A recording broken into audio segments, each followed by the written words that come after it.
Good morning, good afternoon, good evening from wherever you're listening to this from. Today we're going to have a conversation about leadership. Why? Because Civ Source Africa and Civ Legacy Foundation are hosting the first ever Leaders Gala and Ball. And this guest that I'm interviewing, I would have loved for her to be there, but she won't.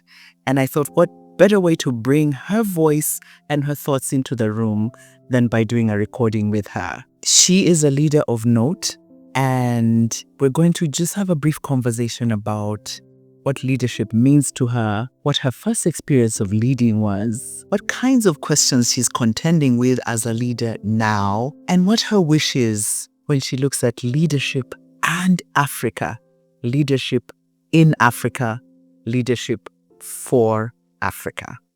Welcome with me, my guest, Winnie Byanyima. Thank you so much, Jackie, for having me. It's our pleasure. It is my pleasure. And I want you to take us way back. When did you first become a leader? Or when did you first notice you were a leader? Well, first, Jackie, I believe that every human being is a leader and leads in some way or another. I don't know when I first became a leader or even thought of myself as a leader. But when I flash back, I remember at home. I did many errands for my mother. Because I was fast. Yes.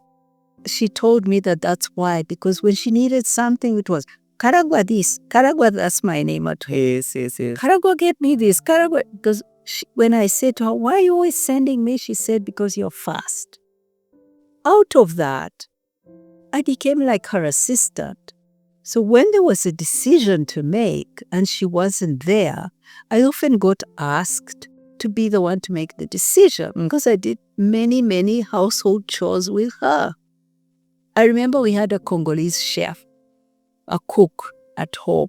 I should use the word chef because it might look like it was a very... Right? I had started like, they even had a chef. Not at all. We were rural home. Yes.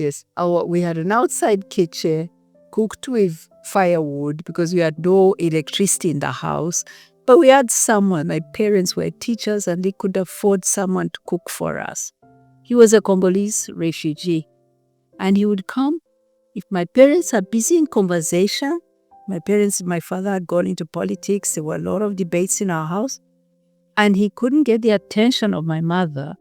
He'd come and knock on the window from the outside kitchen and ask me, Karagua, nihule.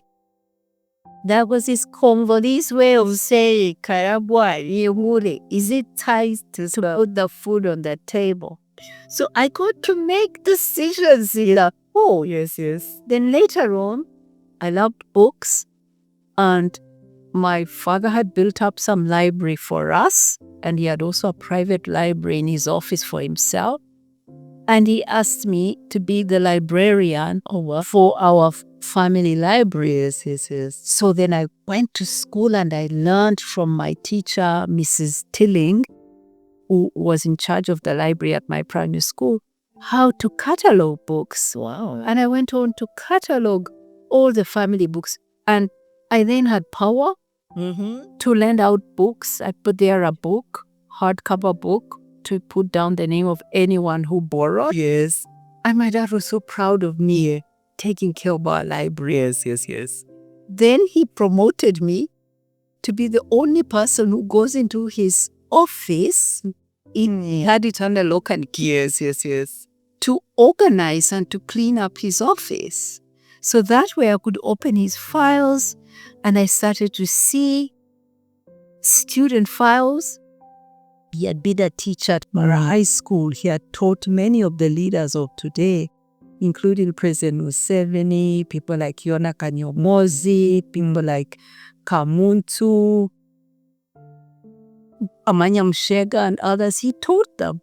So I could go into his files and see the marks they were getting in their subjects, the things. he had all this stuff. Yes. So I think I was a leader in my mother's work in the household. She had a women's club. And at some point, there were too many women. She'd break them into groups. And she would ask. And somehow we think cell groups are a new thing. No, she had a village women's club she ran as well. And they had all kinds of things they did, from income generation to early childhood development to water and sanitation, all the skills that a woman needs to run her household and to earn. And these were women who in my village were mostly illiterate. They hadn't gone to school. She was a primary school teacher, so she was chosen to lead the group. But she'd break them into groups of 6, and she'd make us, her daughters, lead different groups, especially in teaching them literacy. Would write in the sand, litter in the sand, or on little blackboards with chalk. All of that. So when I think of leadership, I think I was introduced to leadership by my parents, by asking me to do chores. And then with the chores came some power with decision making. And that way I was motivated always to step up to do something for the community. Yeah. And with it came more and more responsibility. Yeah. So you could say I grew into it. Yes, that is the way from one being to be a leader. That's very interesting. And now fast forward many years through all the leadership positions that you've held. How do you describe yourself in terms of leadership? What kind of leader are you? I don't know. I'm really not the best judge of myself. I'm probably the one that you aspire to be as you lead people. Yeah, I'm probably a very imperfect leader. Yeah. And I see myself even now at my age, I'm 66, I see myself as a work in progress. I keep trying to be a better leader. Yes. But the kind of leader I want to be is one who brings other leaders together and gets the best out of them. So I always try to surround myself with the best team possible. So my first task always in a new role is to set up a team of people I think complement me better than me in different areas that I need. Yes. I end up bringing on board very smart people. Sometimes people warn me and say that, oh, this person is going to undermine you. They are so powerful. They are so this. But I weigh what I want from them and also the difficulty that might be there about egos and what have you. And I tell myself I'm going to manage my ego and I'm going to work with them because I need that from them. So I bring to I think the first biggest success that I have had, or reason for success, was always to bring together the best team possible. Yeah. But the second challenge is to give them the psychological safety to lead in their areas. You must allow them to lead in their areas. You must respect the challenge they give you. You must trust that they are working in the interest of the whole. And when things are difficult, you must build the courage to sit down with them and table the issue, not let it go to you to boo. I'm not good at that, by the way. Yes. No, I can't. You're lying. No, and maybe that is a skill people like me need, who let things fester in the hope that it will resign, all right? Never is. It never does until you face it. So the courage to face. That's part of our culture legacy. Yes. We are raised as Africans coming from kingdom feudal systems where there was no democratic space to challenge leaders. So you kind of hope that things will be resolved. Then the second thing is that as women, we are not taught to be assertive and confront issues. We are taught to walk around issues. So all those things don't give us the skills we need in the workplace or even in our families to confront problems openly, transparently, but respectfully. We walk around them, and that's not always efficient. Not at all, not at all, not at all. So what I've heard you say, Winnie, is that you're a leader who empowers leaders to lead. I try. You try. And then the other thing I like is to be a leader from the rear rather than from the front. So how do you do that? Yet you are oftentimes the one at least title-wise. Yeah. Yes. That's a difficult one.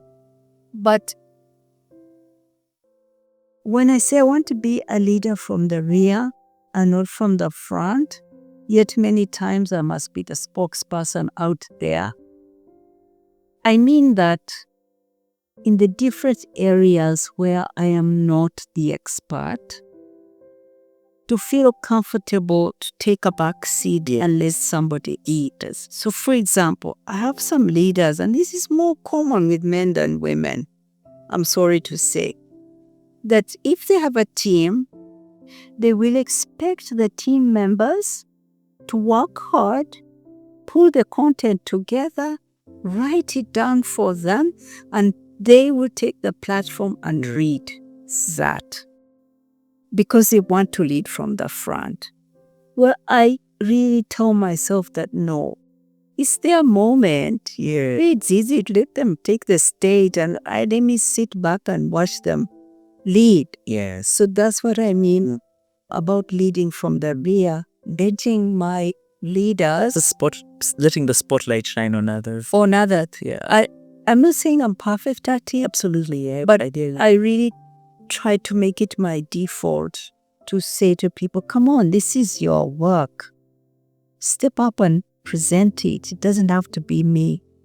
Yeah. What I'm also hearing in that, though, is a leader that is self-aware. Because one, in order to know, I'm not good at this, I'm not the one for this, it takes a person that is, and I'm also constantly improving. Yeah. It takes a person that is self-aware.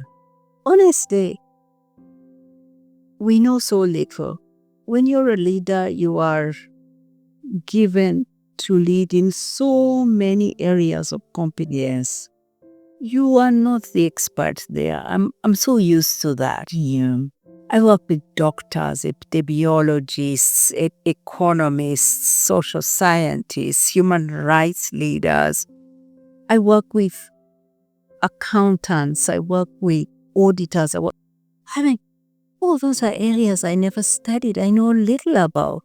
I have to be humble enough, Absolutely, to accept their advice and also to allow them to shine in their spaces. That's so important. And I think the more you do that, the more success you get because the team around you feel they are taking the credit with you. Sharing credit is so important. Absolutely, absolutely. Winnie, we're talking about leadership in Africa, for Africa, about Africa, and I don't know from where you stand, what do you see as our greatest pain point when it comes to leadership?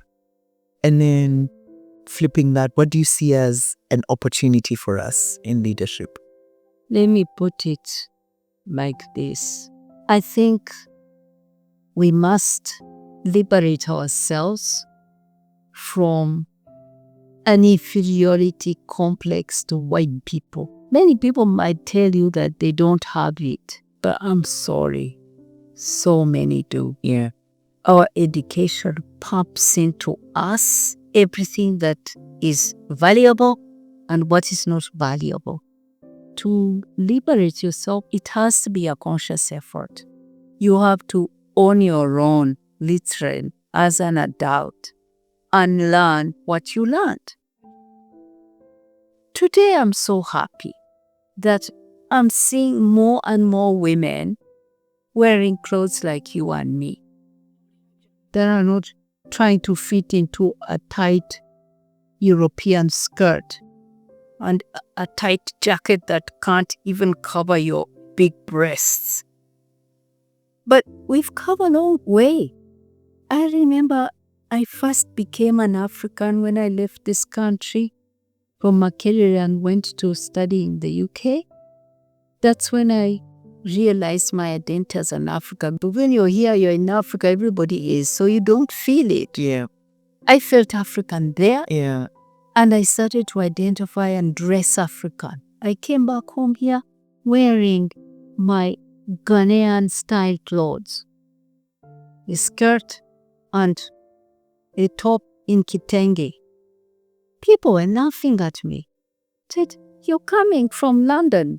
These Ugandans think UK is London. I was from Manchester. I said, "You're coming from London and you are dressed like you're going to a funeral. You're just 22. Why do you dress like that?" I said, "How do you want me to dress?" "Hey, buy some fashionable clothes." Meaning these cheap clothes they were buying in East London and just cheap crap that Europeans were making and that people were buying and selling here. And I was going to a tailor and making my clothes. I was wearing African gold straight from university. To this day, finally now I see more women. It was impossible to go to work wearing a kitenge. Your kitenge was for funeral, right? For looking miserable in. Even now, to this day, lawyers want to wear black suits. For heaven's sake, can't you dispense justice in a kitenge? This is the inferiority complex I'm talking about. Just because they left this for us, do we have to keep it? Do we have to keep it? And those are small things. But then there are even the bigger things that are in the rules that govern us, that came through religion, that came through education, and that are killing our children. I was talking about our girls. 20% of all maternal deaths are of teenagers. These are girls trying to take out an unwanted pregnancy. And whose pregnancy is it? The data shows it. Most of the time, it is a relative in the same house, an uncle, a cousin. It is an authority figure like a teacher. It's not even a boyfriend. So somebody has raped them. But our law does not allow them to have an abortion. Because you can't have an abortion if you've been raped. But which little girl is going to go up and say that my uncle raped him? Most of them, of the time, they are hiding. We slept with them. But the law does not permit them. And they die doing a backstreet abortion. Why? Because we have a colonial law. We have a religion that tells us that abortion is wrong. But reason, data, should tell us that we must save our girls. That when a girl has become pregnant and says, "I want it out," you should ask no question. You shouldn't ask a question because she's not going to give you the real answer. Who made her pregnant? Under what circumstances? Should just say, "You are underage. Whoever did it to you, if you want it out, it's out." We don't do that. We are still stuck with religious laws, And what hurts me is that all this religiosity is absolute hypocrisy. These women and men in the parliament who would not change the law, if their daughter came home pregnant at age 13, they'd go straight to a clinic, pay money, and get that pregnancy out.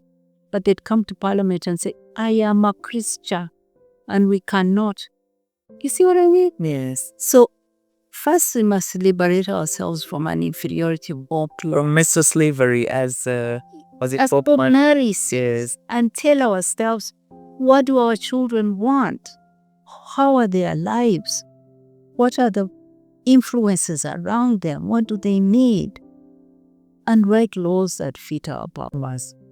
What I hear you say is part of the crisis we're facing is an identity crisis Of our own, which has permeated the way we think and the way we do, the things we've taken on as superior. Yeah, and that it forced and don't question. Yes.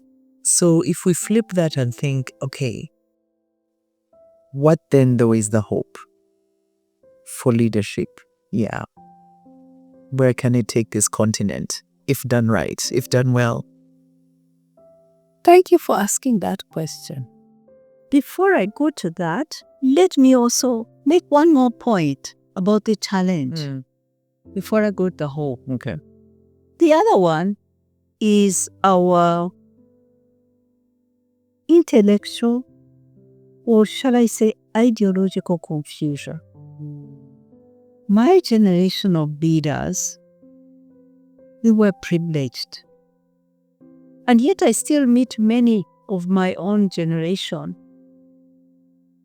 men and women whom I went to school with in Mount St. Mary's, Namagunga, King's College, Budo, in these prestigious, privileged schools, feeling that they earned it on merit, feeling a strong sense of entitlement.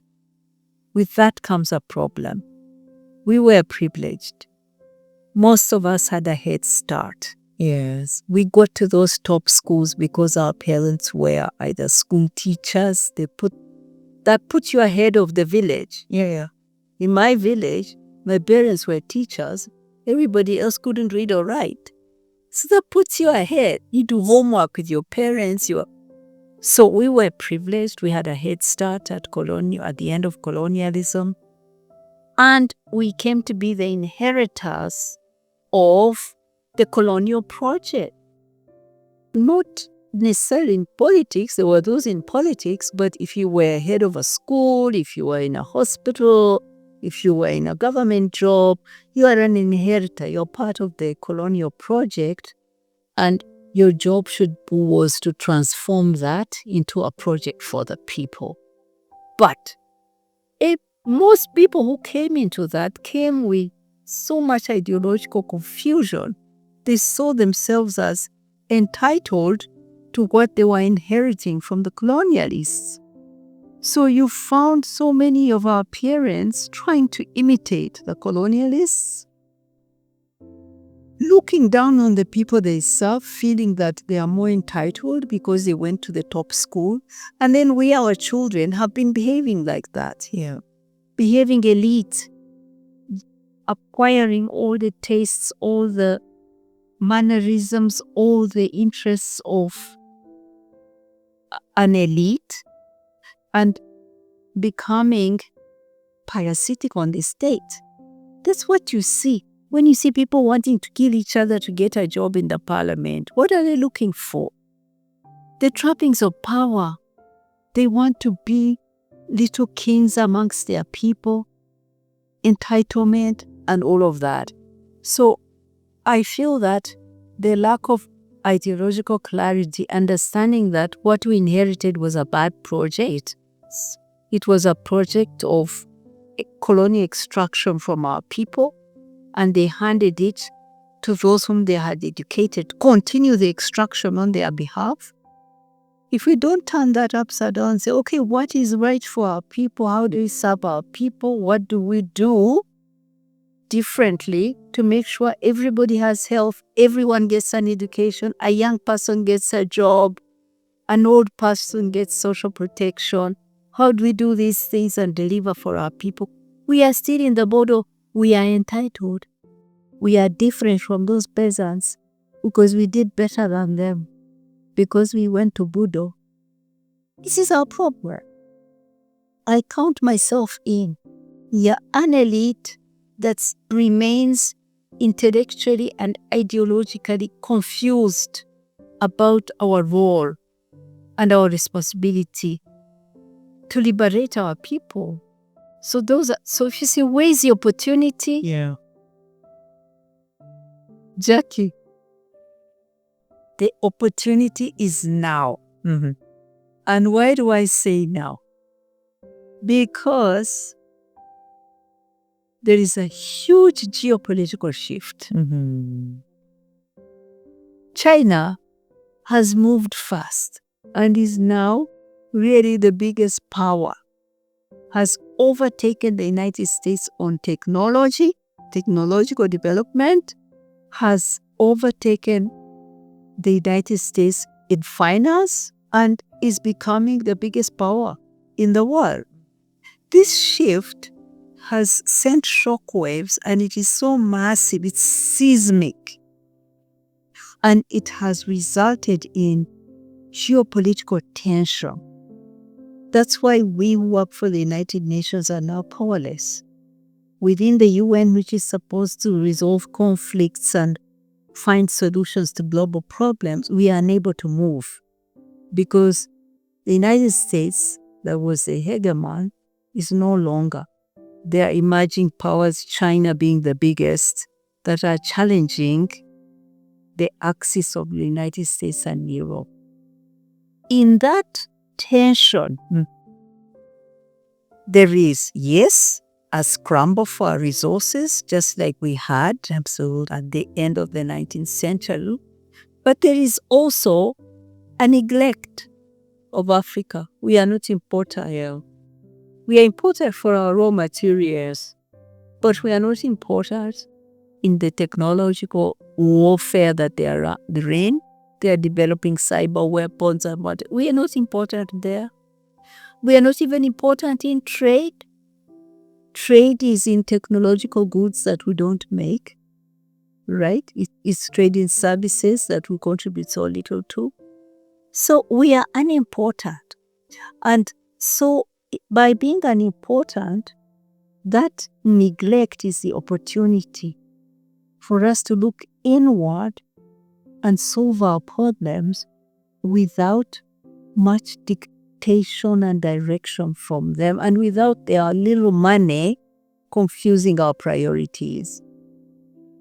Jackie, I once went to Burundi. I was working for the UNDP. I checked in on several people. One was a priest who was the chair of their National Land Commission. I knew him because I had done some work in their constitution-making process, trying to bring women to contribute to the constitution-making process that was led by President Mandela. And I had worked on the land issue and won strong provisions on women's land rights. So when I went to see this priest, he said to me, I have a bill before Parliament on land rights. This is my big priority. So I was excited because I knew that we had put provisions in the Constitution on land rights for women. So now I went to meet the human rights and women's rights organizations, about 20 of them in one room. Went around the room, what do you work on? I work on GBV. What do you work on? I work on sexual violence. What do you work on? I work on GBV. What do you work on? Violence against women. The entire room was violence against women. So I asked them, are you aware that before the Parliament, there is a bill on land rights? We looked at each other. They didn't know me. What was the story there? Each of them had a donor check to work on violence against women. The flavor of that year in Burundi was violence against women. That's what they were doing. Missing a whole opportunity of taking the rights they had won in the Constitution into a land law. There wasn't one single organization working on that, and it was before Parliament. I like to tell this story to tell you just how much the support we get is valuable, but is also distorts our priorities. It does. That's my best example of distortion. So this neglect, this cutting of aid, this Europeans saying we are fighting in Ukraine and we have to increase our defense spending, we have no money to help you, is an opportunity. It's an opportunity to sit down and look at our budgets and say, how do we share this budget better? How can we put more on health? What can we cut? Jackie, yesterday I was looking for figures. I wanted to say to Ugandans, to tell Ugandans how much this government spends on the health of our people, and to compare it to how much we spend on public administration. This whole army of public civil servants, RDCs, advisors, I don't know who. I wanted to compare that for Uganda, for Kenya, and for Rwanda, countries in the neighborhood. I got the figures for Kenya. I got the figures for Rwanda. But when it came to Uganda, the figures for public administration, I could not find. And I'm not bad at research. Nothing. Why? The government doesn't submit because it's embarrassing. The money we are spending on GSOs, DSOs, VSOs, RDCs, presidential advisors, the whole lot of them is so high. The discussion between our donors and the Uganda government over reducing the public administration budget has been going on for 20 years. There's not much change. It said it grows every year. So, to return to your question, the opportunities now, without them, and they were doing this while the donors were paying almost our whole HIV/AIDS bill, 95% of our bill. These pills that keep people alive were coming from external donors. Now, when they cut that, I am hoping that we can get our leaders to sit down and say, okay, we must find the 450 million that was coming in every year from donors to keep people alive, people who are living with HIV/AIDS. We've got to cut some presidential advisors. We've got to cut some of the benefits of parliament. I mean, it's an opportunity to look, reprioritize, and take care of our people. That's the opportunity. Sorry, I talk a lot. No, that's fine. And many things are dropping in my head as you're talking about it. The opportunity. There's an opportunity in being invisible, because you can look at yourself. Don't be part of invisibilizing yourself. And not take advantage of a little help. Yeah. Not build your budget around the support of others. Yeah. And it will take doing the hard things, and that's what leadership is about. It's making the hard choices. One donor hurt me so much recently. I have to say I was annoyed with him, and I'm still annoyed with him. But he told me the truth. He pulled out a graph for me because, in my job, I raise funds for our work to fight AIDS. For all these countries, I have to fight.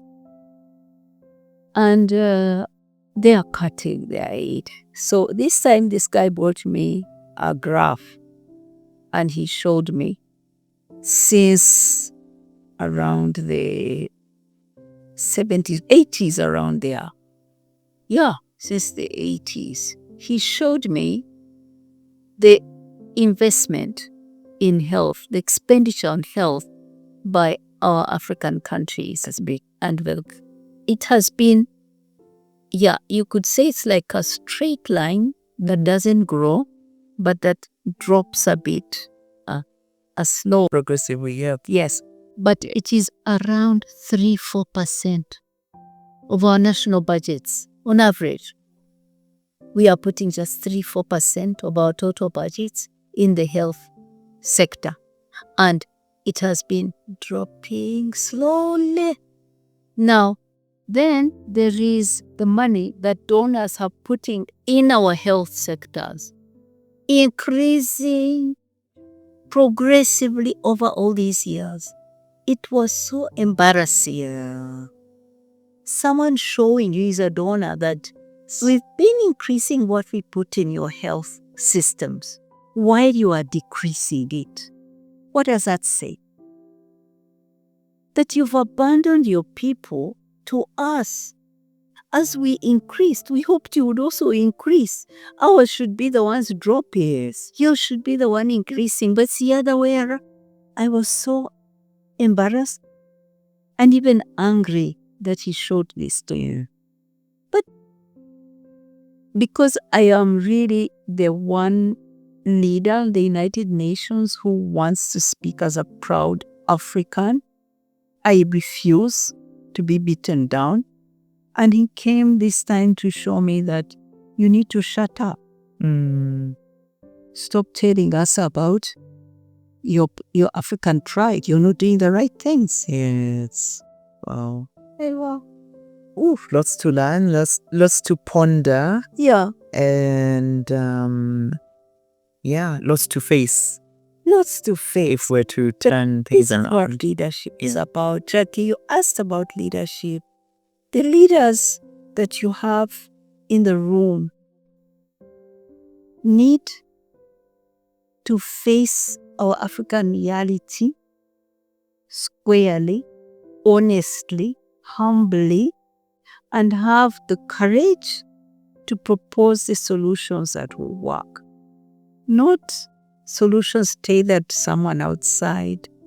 Not solutions that will be popular with people. Look at how people are easily manipulated.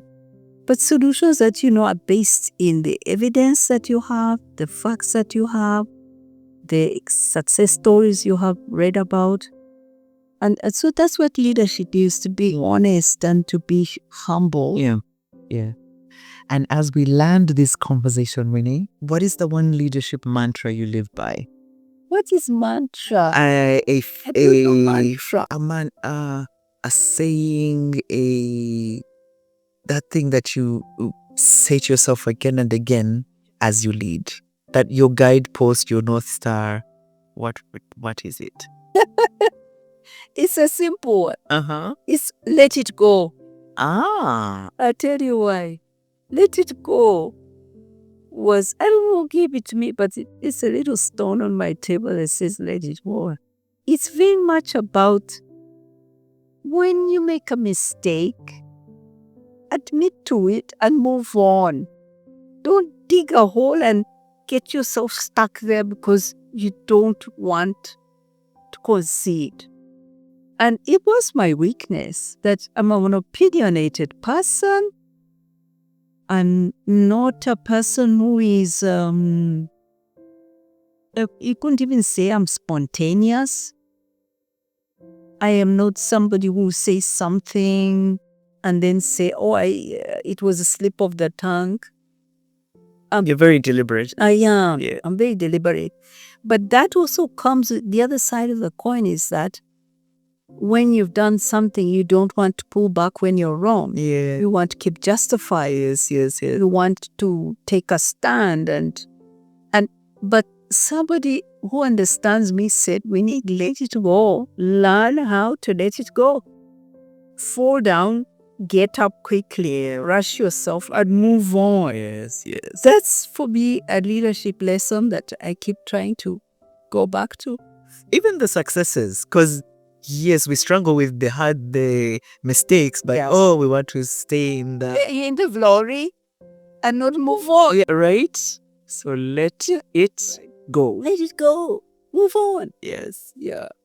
So she has said it. We have to let this go. Thank you so much for listening to us. Winnie, thank you so much for kindly accepting to speak with us. Such a good conversation. It's your gift.